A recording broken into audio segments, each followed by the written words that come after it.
Welcome back to Sons of Grimney. We are doing pretty much the same as what we normally do. However, it's not Man United this time, it's England, since we are in this shit show of an international break.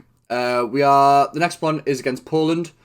Southgate's hardest test so far. We've beat San Marino, we've beat Albania, which we should do. Standard shit. Same teams qualify every year, well, every competition. The odd one drops out, but not a great deal of change. I'm not really asked about qualifying, to be perfectly honest. When we get into major competitions, I obviously get a bit more excited and a bit more patriotic, but at the minute, it is simply just qualifying. I'd rather watch a Premier League. I'd rather watch Man City, Liverpool, Chelsea, obviously United. Why are we playing these World Cup qualifiers? The season's already tight anyway, for fixtures and time limits, and it just seems a bit pointless. We could play them all in the space of however long. At least it keeps it going until the end of the season, just before the Euros. But without further ado, I'll do my predicted 11 for you for the Poland game. I know Lewandowski is a doubt for it, so that is a big, massive positive for Southgate's lads. But what we'll do is we'll jump to the next screen and we'll do my predicted first 11. So, see you in a bit. So, to that side, this is my starting 11 for the Poland game. There's not a great deal of change. I think he will play a similar team than what he played against Albania. Nick Pope in goal, were picked for being injured, is just a given. He's played every game so far, so he's going to be there. Luke Shaw, I don't even think is a debate. He's probably one of the best left backs in the league right now, or in Europe right now. So, again, I think that picks himself. Maguire and Stones. Maguire came out midweek saying Stones was the biggest influence of how he got over the Greek incident, how he's got over his form, etc. So they're building up a good partnership, they're good friends, and they play really well together. So again, that's a no-brainer for me. Kyle Walker's probably the best defender in Europe, in my opinion. So if you're not playing him centre-half in a back five, you're going to put him right back. That's why Trent is not in it. He's form shit. He's not even in the squad, in fact, so Walker's in there for me. Declan Rice, I think, I'm not his biggest fan, to be honest. There's rumours that £80 million to Man United, that's going to be a different conversation. Calvin Phillips has been in for every game as well, so he's going to be in there with Mason Mount as well. Apologies for that little cut there, someone at my door. Anyway, carry on. Declan Rice is in there because although he has been touted for an £80 million signing, I don't think he's quite at that standard yet. However, he is one of England's best players at the moment, in form, in performances, that sort of thing. So I think Declan Rice has secured his place in there. Calvin Phillips is another one where I think he is most likely going to start due to the fact that he played the first two games. I think Southgate's trying to bed him in slowly. I think he's off the pace, personally. Don't think he should play. I think there's other players out there that can play instead of him. Jesse Lingard may be a shout, but his defensive capabilities, Lingard is not up to scratch really in the role where Calvin Phillips will be playing, so I can understand why Phillips is in there.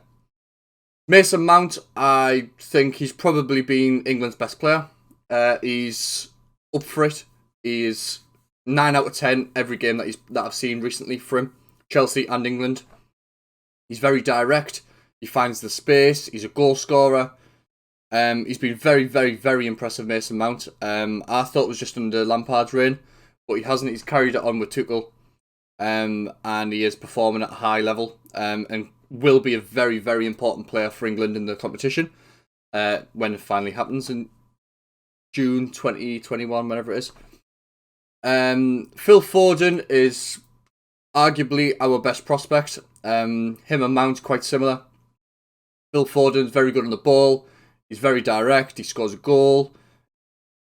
Technique is absolutely magnificent. He's just the flair player that we've needed for years. He's both-footed.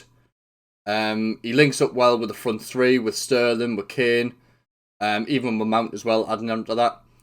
He's terrific, Phil Foden, to be fair to him. It kills me to say this because he's Man City, but yeah, he's unbelievable, Phil Foden. I've gone with Raheem Sterling left wing, which I'm not happy about. But I think that is literally only because Rashford's not there. He hasn't played Sancho, so I'm not entirely sure why. He hasn't played Grealish, I'm not entirely sure why. Sterling, I think, has been really poor for England and Man City. He's been dropped out of the Man City squad in recent weeks, and he's been really, really poor for England, in my personal opinion. I'm not his greatest fan. I hate the way he runs. I hate the way he plays. He dives a lot. I'm not his biggest fan, but that's probably just me being spiteful because he's a City player. But you heard what I said about Foden, so it's not completely biased. And then we move on to the main man, the captain, Harry Kane. The guy that I would, well, behind Haaland, I would love to see at Man United. Harry Kane is the striker. He's back in the goals. When has he ever been out of them?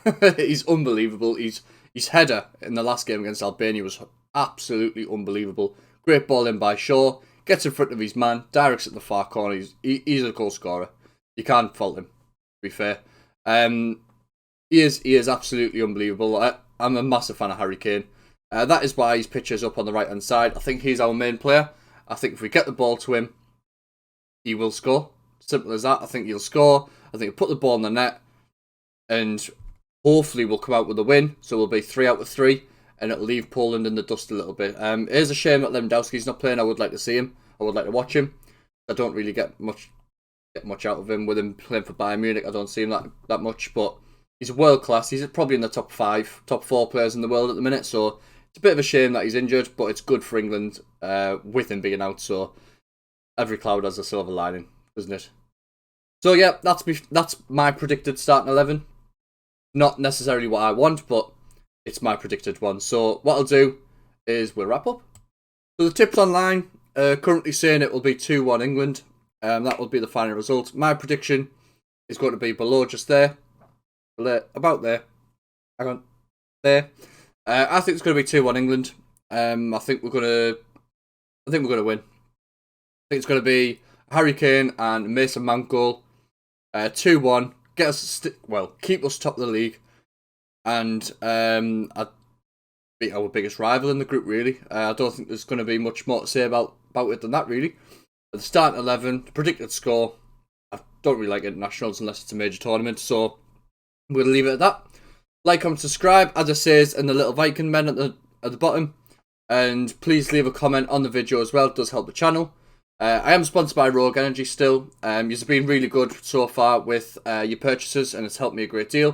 So if you want to carry on and keep doing that, 10% off every single item on their website. It's Suns, SONS, 10, Suns10 for the discount code of 10% off all the products. Thank you very much. Stay tuned, keep locked, comment, like, subscribe, everything else. I'll see you in the next one in a bit. Enjoy the game.